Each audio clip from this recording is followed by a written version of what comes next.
Okay,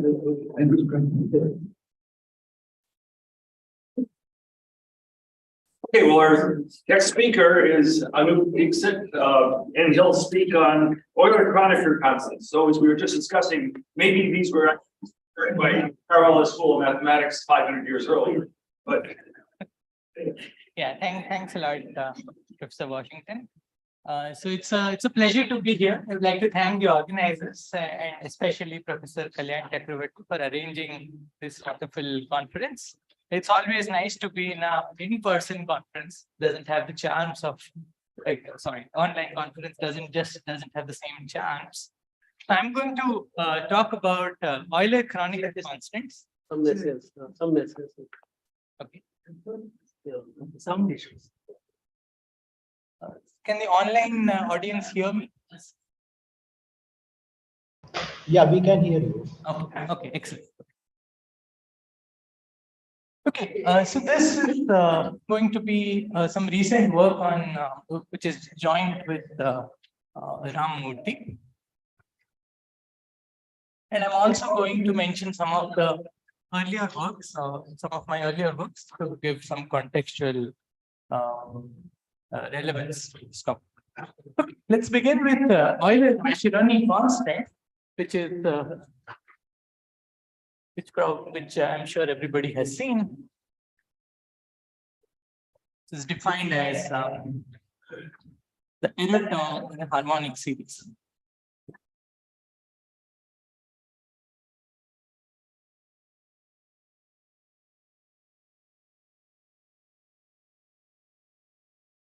This is a constant which is rather mysterious. It appears in many areas of mathematics, also in physics, but we know very little about this constant. But one other way of defining it is through the lens of the Riemann zeta function, which is the favorite function of all number theorists. So Riemann zeta function, as you all know, it's given by the series 1 over n to the s in the region real part of s greater than 1. But it also has an analytic attenuation to the whole complex plane with a simple pole at s equals to 1.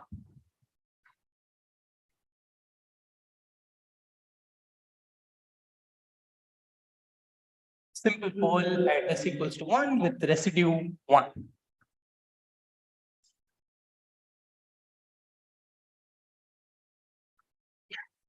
So I can write so this is just a meromorphic function. I can write its LoRa expansion at s equals to 1, and that precisely turns out looks like the following: 1 over s minus 1. This is the simple pole. This is the term, and then we have a constant term, and then we have higher order terms.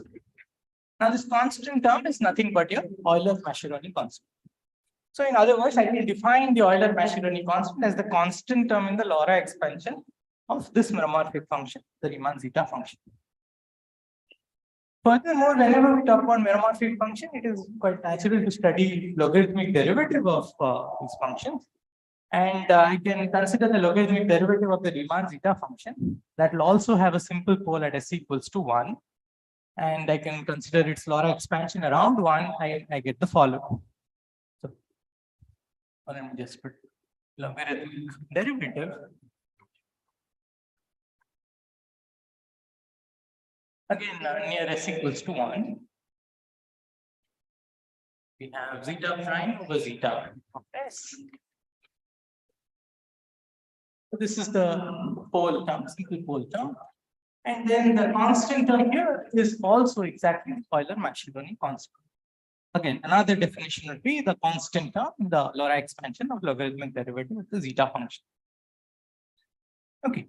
As you were saying, this is quite a mysterious constant, and we don't even know whether it is if I ask you whether it is a rational number or an irrational number, we don't know, because it is expected to be a transcendental number. And it appears at many places, but because of the number theory audience, I must mention that one of the famous theorems very close to prime number theorem, Merton's theorem, gamma makes an appearance in the following way.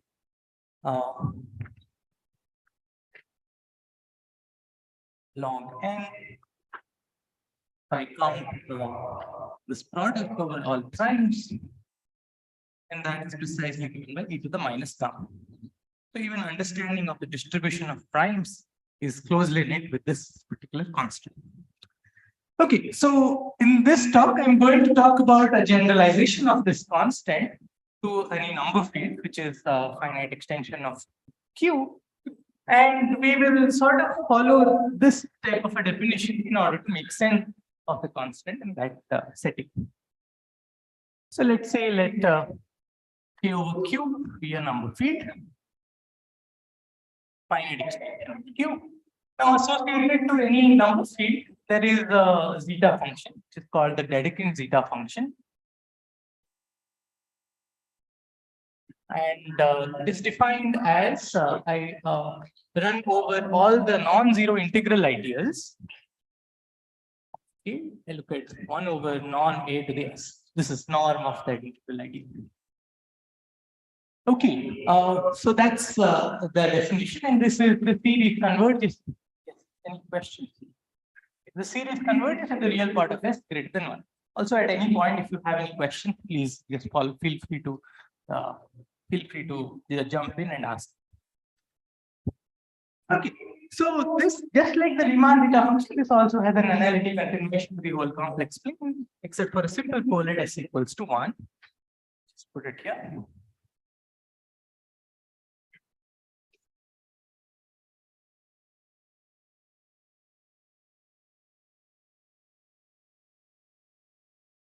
So I can write the Laura expansion of this Dedekind zeta function near s equals to 1. And I'll get the following. There's some residue divided by s minus 1 plus some constant term plus higher order. This is what it's going to look like. Now the Euler-Kronecker constant, which is the topic of today's talk,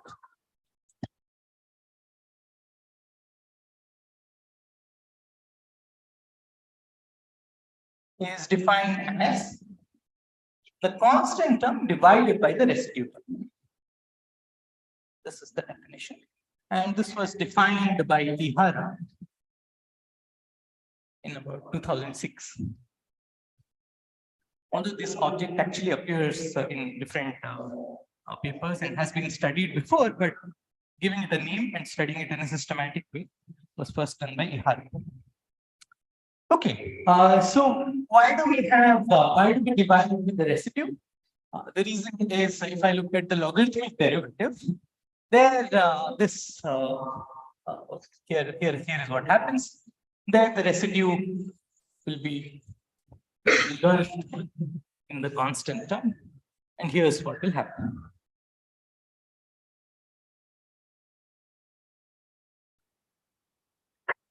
So if I look at the logarithmic derivative here,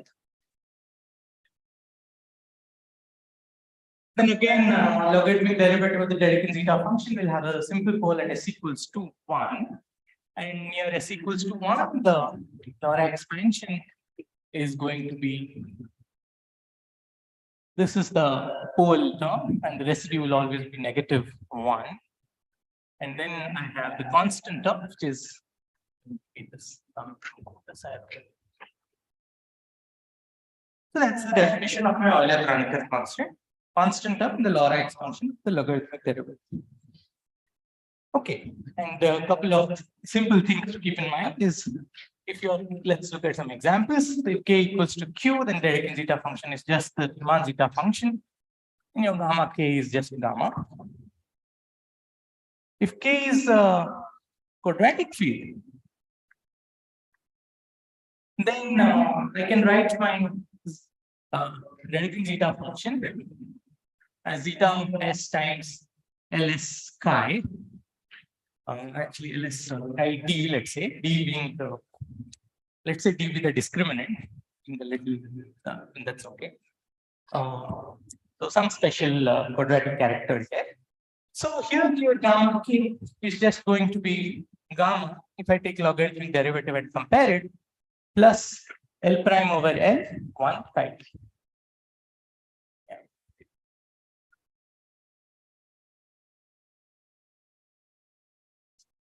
But this is just a generalization of gamma. Why do we have Kroneker's name in it? Because if I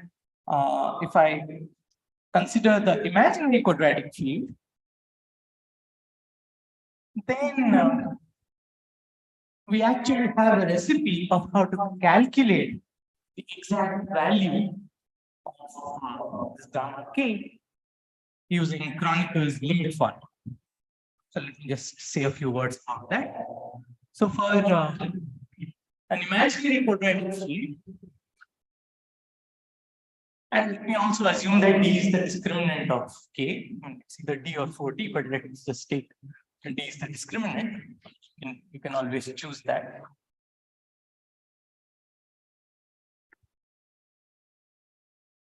Then your zeta function can be written down as sum over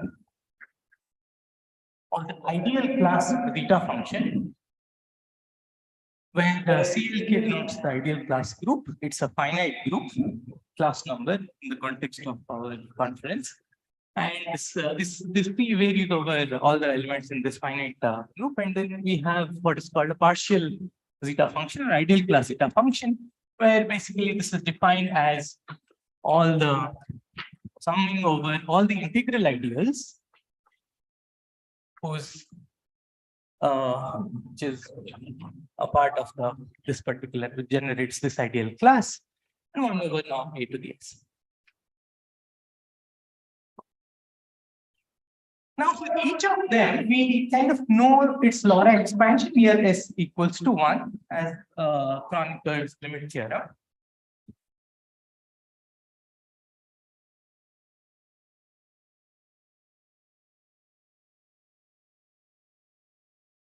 So it tells us that your zeta SC is equals to, this is the residue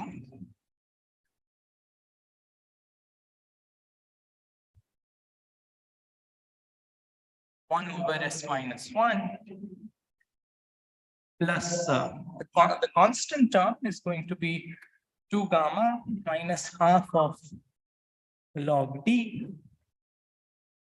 minus 1 over 6 of log GC, and then I have the higher order terms. Here omega k just counts the number of roots of unity, it's a finite number, and this is the discriminant. You have to take the mod of the discriminant. But these elements are GCs are something called class invariants. They are obtained by some special values of Ramanujan delta function at some CM points. But what is important is that they are some algebraic integers. Okay, so we have this precise formula, and using this formula, we can actually get, and using the fact that this zeta k is just the sum over zeta s comma c, we can get an exact formula for our zeta k that is a quadratic, imaginary quadratic field. Here is what we have.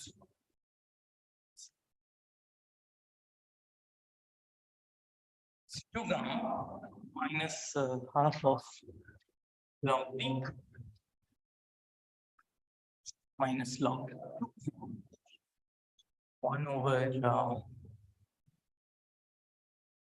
6 hk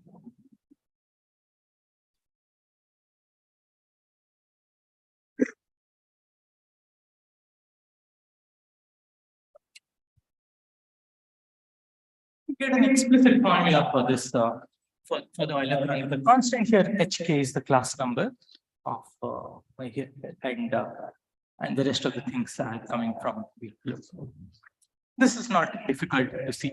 We just use that it is constant term divided by the residue. That definition of the Euler-Kronecker constant. Okay, and one of the immediate consequence of this would be if you forget these gamma k and 2 gamma, the rest of the terms are just logs of certain numbers which are all algebraic. These are algebraic integers, and these are all just integers. So log of algebraic integers. If you use Baker's theory, that will tell us gamma k minus 2 gamma is either a transcendental number or it is 0. but one can show that it is not equals to 0, thanks to a result of Ramurthy and Kumar Murthy. And as a consequence, so basically I'll say that as a consequence of Kronecker limit formula, one can obtain that if gamma k minus 2 gamma is a transcendental number. Now here, important to note is we don't know anything about gamma k, but we have this family of imaginary quadratic fields. As we vary over them, we keep getting keep getting transcendental numbers. Okay. Now, because of this reason, for Q it is gamma. For imaginary quadratic field, we get it using Kronecker limit formula. That's why Ihara saw it appropriate to call these constants as Euler-Kronecker constant. Okay. Now, in the same context, let me just say what happens in the. So you may ask what happens for real quadratic case. Unfortunately, there's some work in that area, but it's not as nice as the Kronecker's limits. Now, the other case is cyclotomic. Let's say cyclotomic fields. Let's say your K is Q zeta M. Zeta Q is. And then we know that your the Dedekind zeta function is actually can be written as the following product. All the characters mod Q LS chi. So the principal character sort of behaves like the zeta function. So let me just say that this sort of means that zeta of S times chi naught the principal character LS chi. Okay. So this is a little sloppy, but more or less that's what it is. Now we can take the logarithmic derivative to describe what my Euler-Kronecker constant is.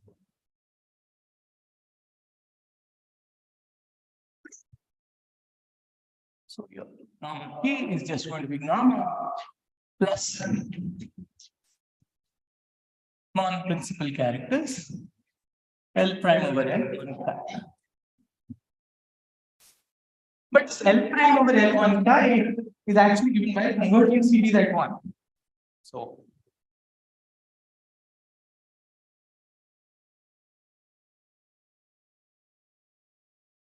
fine.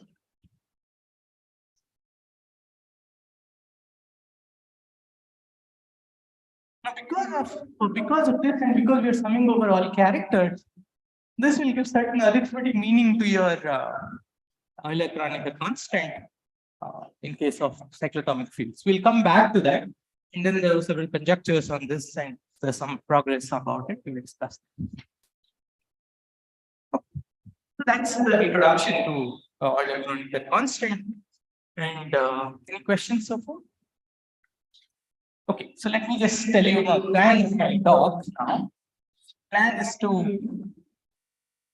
was to do the following things. I'll do a subset of those things. So the first thing is bounds on the Euler-Kronecker constant. And this turns out to be an important topic because this is related to this. This is related to Siegel zeros, which in turn is related to the famous Brouwer-Siegel conjectures. And Brouwer-Siegel's conjectures are statements about how class number, let's just say how class number varies over family of number fields, how class number times the regulator varies over family of number fields. But because this is a conference on class number, this is an appropriate thing to first talk about. And the other thing that I'll talk about is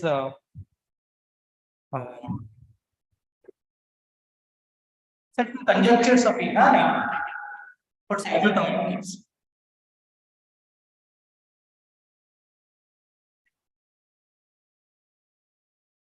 And make a case and point that this basically boils down to studying the number of distinct small prime factors of p minus 1, where p is a prime. As p varies over primes, we are looking at omega y p minus 1 is the number of distinct prime factors of p minus 1, which are all less than 1.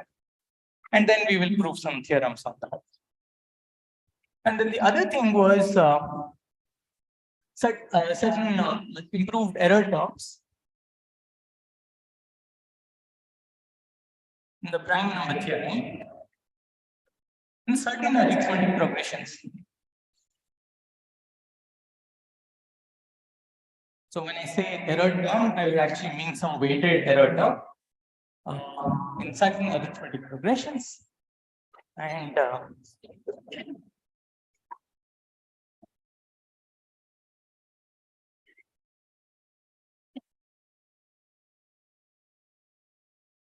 finally, we talk about the connection of this study of Euler-Kronecker constant to Linux problem, which is finding the smallest prime in an arithmetic progression, bounds on smallest prime in an arithmetic progression, and least prime degree one. That we'll explore. Okay. So the goal for today is just talk about the first two things. Maybe in the next conference I can talk about the third or fourth.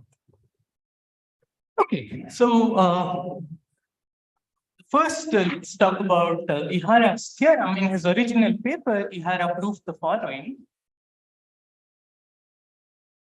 that for k over q, any number field,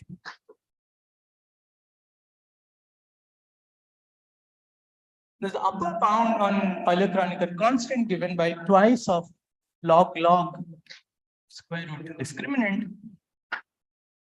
and there is a lower bound. This is under the Riemann hypothesis, the generalized Riemann hypothesis, and the lower bound negative of this is unconditional.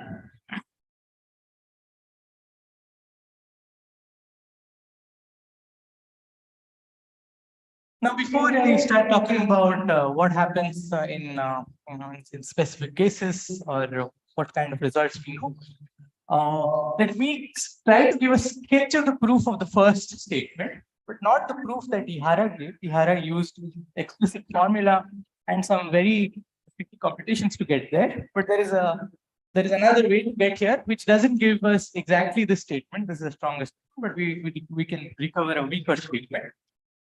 And then we can then the natural question would be what unconditional bounds we have and how are they connected to other problems.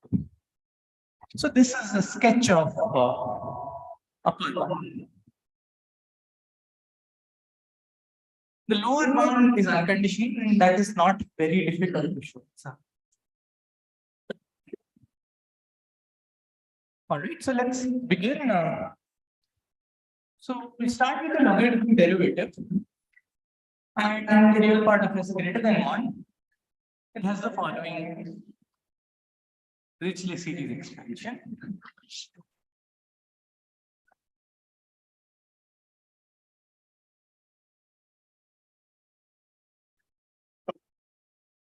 Now, just like in the case of the prime number theorem, let me define analog of the psi function. And called delta function.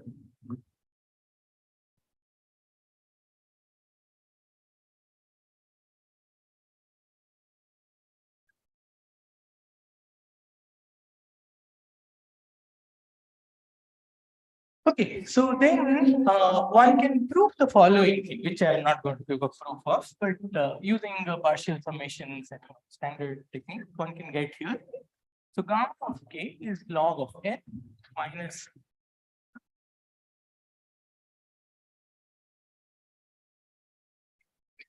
over n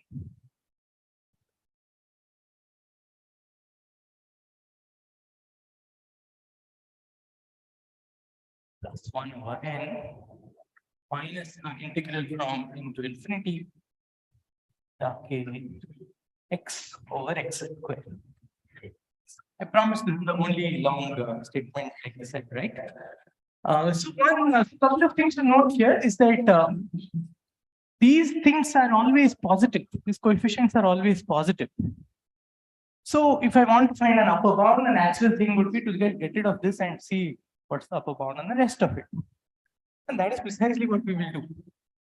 So yes, we would like this is well, this is true anyways. I mean this is true for all n. Okay, let me just that's a good question.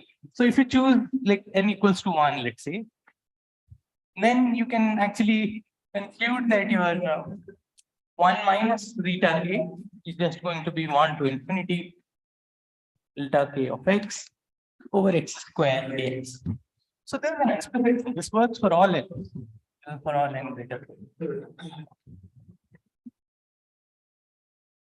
Okay, that's a good point. So this, if you look at this identity, it says that all the information about gamma k is hidden in this the error terms and okay. So clearly, if these terms are positive, so if I want to remove them, I can write this is less than or equals to, get rid of this. But then we still have to somehow bound these terms, and then we'll use the we want upper bound under GRH, so we can use the GRH prime ideal theorem, and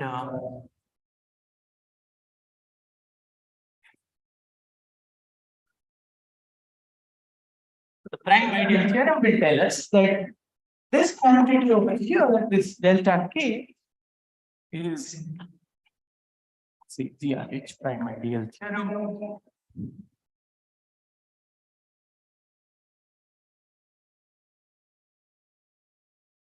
It's at most going to be square root of x, then certain other terms, which is quite explicit, plus degree log x times log x. So that's what we get. So we get that this is less than or equal to this, and now we have some upper bounds on these quantities. We just plug that in. Now we have to also make some choice for n, the optimal choice for n. Now, if you choose your n carefully,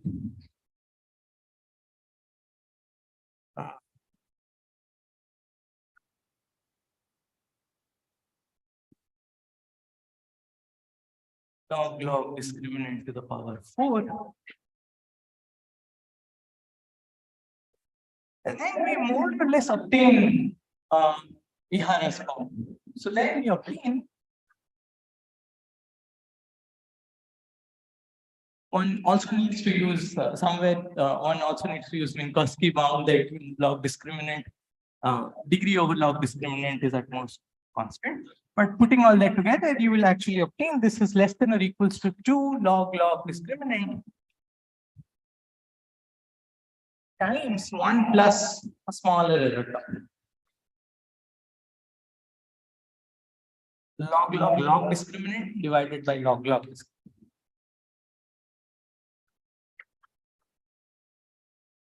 So my point is this is weaker than Ihara's result. We didn't have any error term here. But the point is that just using basic computations and understanding the nature of your error term is enough to get a feel for the upper bound of this Euler-Kronecker constants. But what about this was assuming GRH. Now, what about the unconditional case? Do we have upper bounds without GRH? So I am.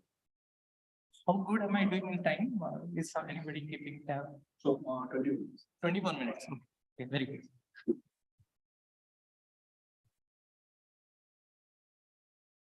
Okay. So I thought giving one explicit way, which is the simplest way of computing these upper bounds, is probably a good idea for this audience. Now let's look at one condition.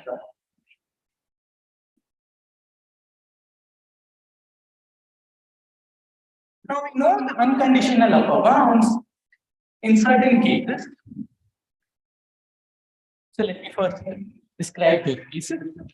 The first is, so there are two cases basically. One is for almost normal fields.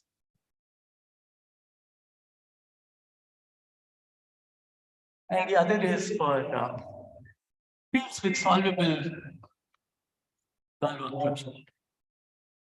Solvable fields. So we say a number is almost normal if okay, this was not a good idea to write it here, but I'll squeeze it here. So if k equals to kn minus 1, so I can basically make a tower. So k is said to be almost normal. If I can construct such a tower such that at each level they are Galois. So ki over k minus 1 is Galois. Such fields will be called almost normal. They're almost Galois, but not quite there. The other thing of solvable Galois closure would be the following. Say k over q. I look at its Galois closure, and I would force that this Galois group is solvable. Is solvable.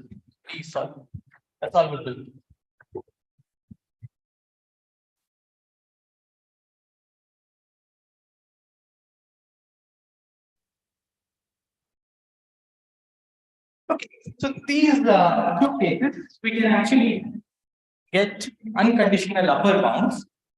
And see what do we have? We have quite terrible upper bounds as compared to the other chapter, but nevertheless we have some unconditional bounds. So this is some of my earlier works, which was done a few years ago, and we get the following.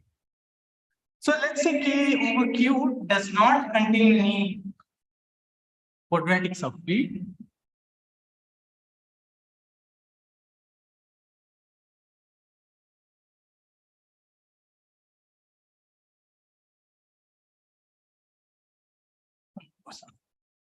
It must be slipping. All right. So then your Euler planetary constant is bounded above by some constant times log discriminant to the power 4 times the degree q. This is when k is almost normal.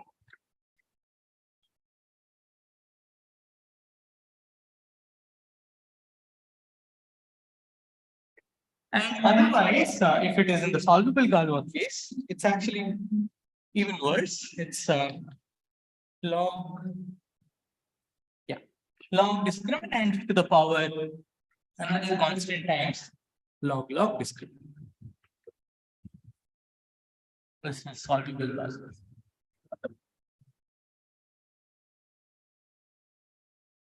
Okay, so there is a reason why I'm mentioning this. Of course, these are unconditional results, sure. But these type of fields have something in common. And we will be able to address that. That's going to basically draw a connection to this upper bounds to another problem, which is the problem of Brouwer-Siegel theorem. Okay, so let me very quickly, in 5 minutes, tell you what Brouwer-Siegel theorems are. What the Brouwer-Siegel theorem is about.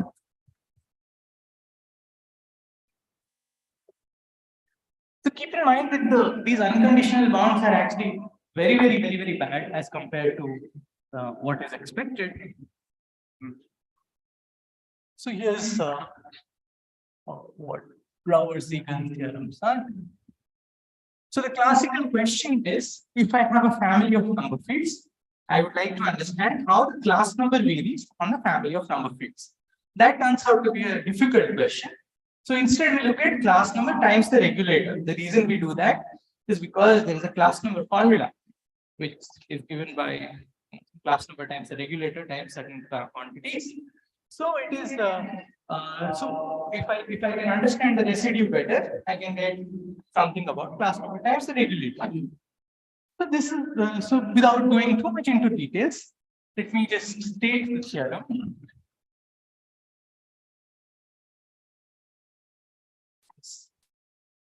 Brouwer and formally due to Siegel. So let Ki be a family of Galois fields. Well, when I say family of number of pairs, it's all finite extensions. We don't care about infinite things here. Satisfying with the condition that the root discriminant, your nki, I have been using nki as the degree of ki, goes to infinity.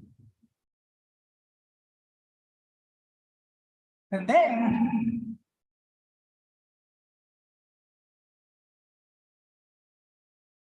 your log of the class number times the regulator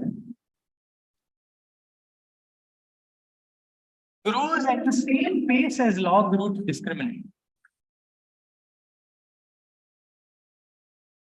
So this is the classical Brouwer-Siegel theorem. And Brouwer did it for family of Galois fields. So you may think that it should really be Brouwer's theorem, but that's not the case. Siegel did it for quadratic fields, and quadratic fields are actually the hardest. That's the key. So what Brouwer did was for a family of Galois fields, you can push the case to quadratic extension, and then you have any case. So that's called the Brouwer-Siegel theorem. So it tells that the class number times the regulator over this type of a family grows at least at a rate of log root discriminant. Keep in mind that there are only finitely many number fields with the bounded discriminant, so this quantity will always go to infinity. Okay. So now, okay, there is a generalization to this state. So okay, what do we know and what do we do not know? If I drop this condition of Galois, the statement is still expected to be true, but we don't have a proof for that. But if you assume GRH, then you can, the Galois condition can be dropped.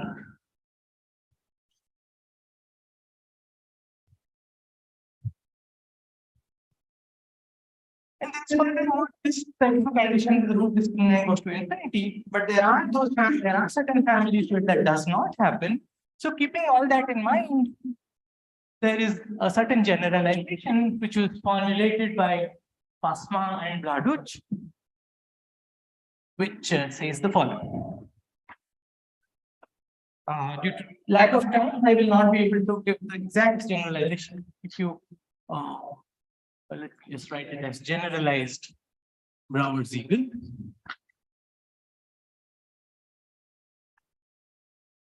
This is due to Pasma and Bladuch.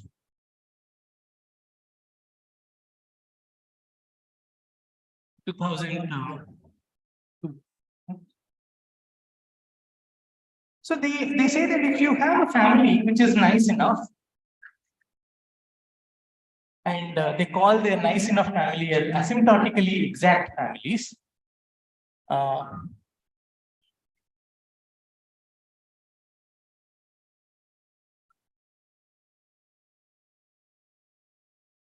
Family. So what do you mean by that? It's just a condition on how primes should split. Think of any tower, those are asymptotically exact. So certain condition on how primes behave in a primes split over the families. Then they said that this particular ratio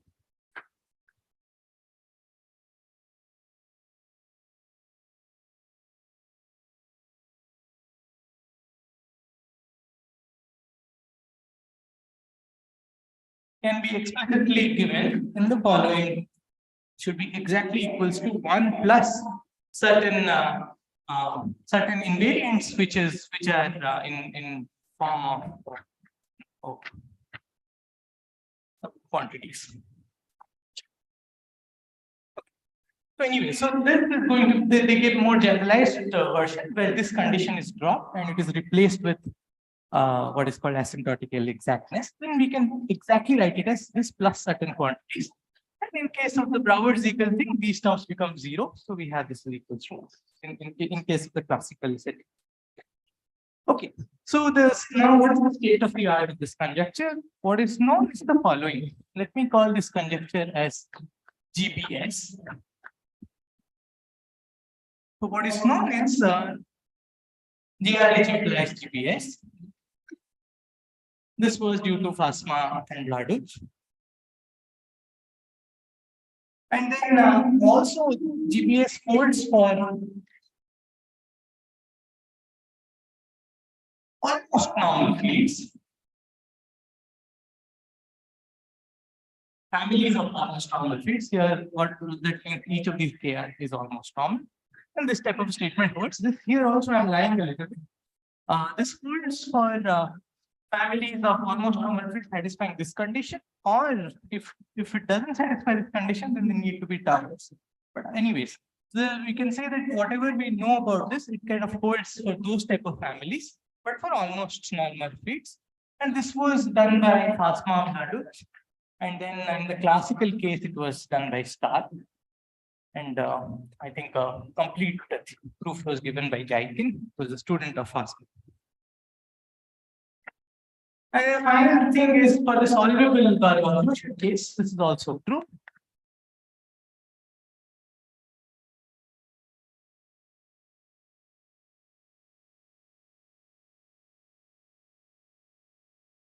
And this was done by me in a few years ago, but appeared last time. Okay, so there's, of course, you can see the similarity. Here we have some unconditional bounds over the Euler-Kronecker constant. We know that the generalized Brouwer-Siegel for exactly these type of families. So the question is, suppose I already give you an upper bound on the Euler-Kronecker constant, can you give me GPS? Can you give me the generalized Brouwer-Siegel? And the answer turns out to be yes. And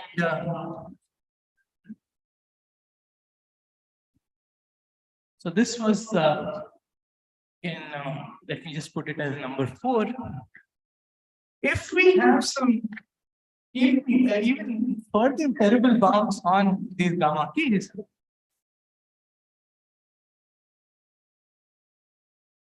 say log discriminant to the power, maybe I'll write it in this different way, exponential of log discriminant to any arbitrary power, then GPS works for this family.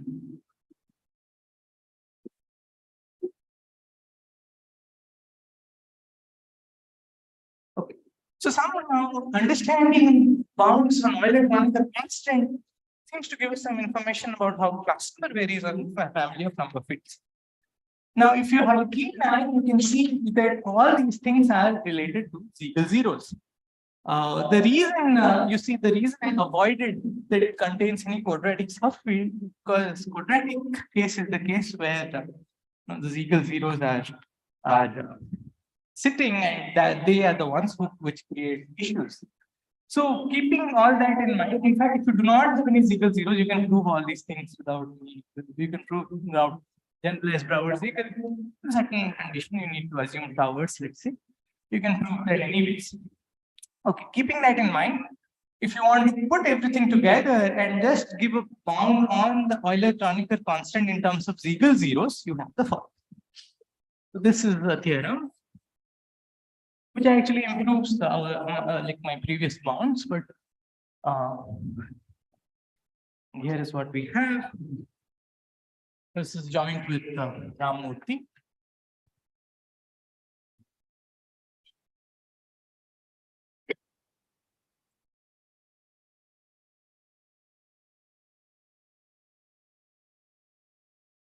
Okay, maybe before stating it, I just mention what a Siegel zero is. I just assume it's. So maybe I'll just say here what a Siegel zero is. Now, for any dedicated zeta function, let me call it lambda Siegel zeros.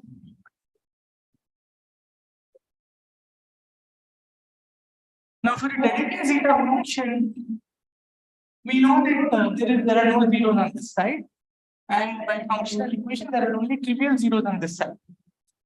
Now, what happens in the critical strip is a mystery. So the question is, can you give me a region very close to 1 where there is a 0? And then if such a 0 exists, then Landau and Ziegel showed that if such a 0 very close to 1 exists, it's a unique such 0 in this particular region, and it must be real. And those zeros are called Landau-Ziegel zeros. So let me just write it down. So let sigma equals to, or maybe I'll just say sigma plus IT is 0.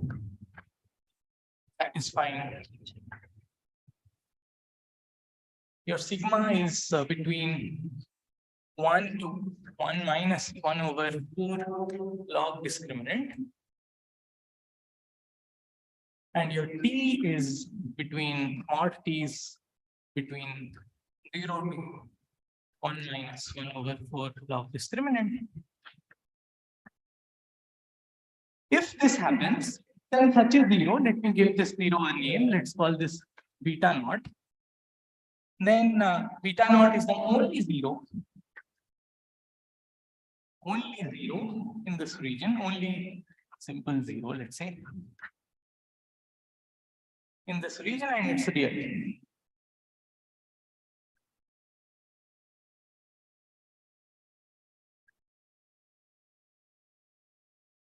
It's real.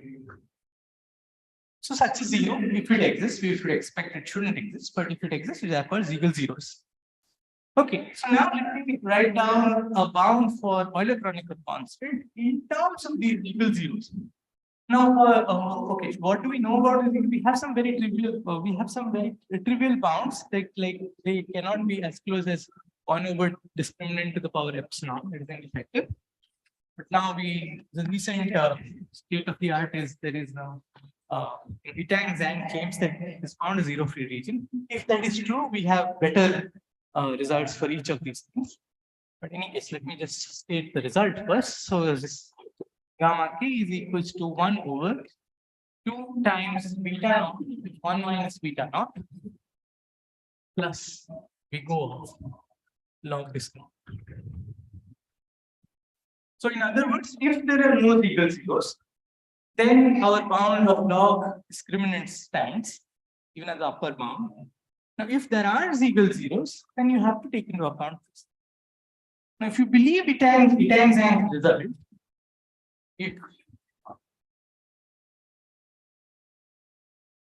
then he proves that there are no Ziegel zeros in the region 1 to 1 over log discriminant to the power 2024 or something. Then you can get your upper bound as log discriminant to the power some large power. I think 2024 is one. 2022. 2022 is bound on L1 car. Oh, good. Yes. Okay. How much time do we have now? 5 minutes. Okay. So in the last 5 minutes, let me. So this was just the first part of what I had promised. Okay. Maybe this is the right time to stop. Yes, we can do in 5 minutes. Yeah, so it's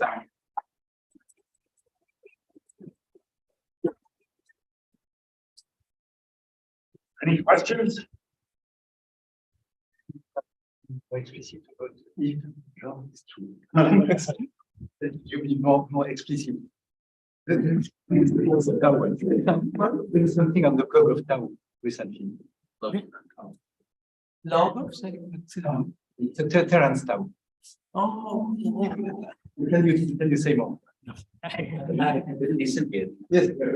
In a couple of days or something like that. Yes. But can you say something for those who do not know what's in it? Oh, thanks for that. Okay. Okay. So this finding zero-free region of finding a zero-free region near 1 of a dedicated step function is a long-standing problem. It has ramifications to many different problems. Like you can get better error terms of Ziegel-Wolfish prime number theorem, things like that. So this is a very, very important field in mathematics. And Ita and Zhang says the following. So this is still not published, still under review, but this has been announced And he says that so finding a zero-free region is also related to finding lower bounds on L1 chi. So let's say let chi be the quadratic character mod D. So any other Dirichlet character is not a problem, because if you have any other Dirichlet character, then you can look at its conjugate, and then that will give you too many zeros. So the only possible zero can come from quadratic characters.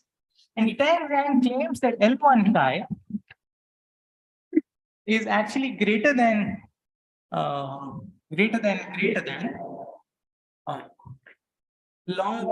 D. Here D is the discriminant to the power minus 2022. And the consequence of this would be that there are no zeros in this region, where this region is given by 1 minus log D to the power minus 2024. That's the zero-free region that he's claiming. If such a zero-free region holds, then in fact you can prove Lauer-Siegel theorem for any tower of number fields. Many different things are just going to fall out as consequences of this result. But this is not yet checked. But if it is true, then one would get such a bound for polychromatic constants. So 22 or 24, last one. I think this is 22, and this is the other one is 24. You know, That's right. the zero-free region is 24. Find it in 22, but he said the proof is not complete. So maybe it will be completed in 2.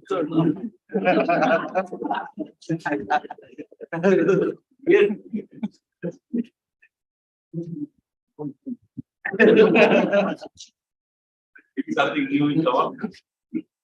Yeah, Krishna, you have some.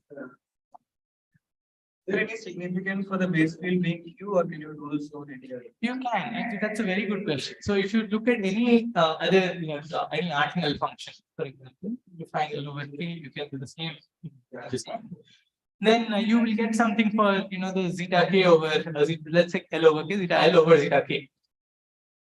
And if you can do the whole theory there, and that people have studied this kind of things. So then imaginary quadratic replaced by CM fields, and we in that case. You might have to assume the dedicates contain. No, sure, but like in certain cases you don't. Like yeah. Sure.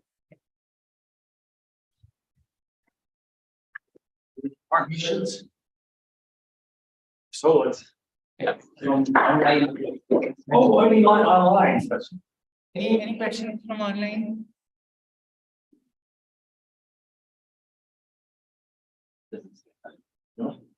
Okay, well,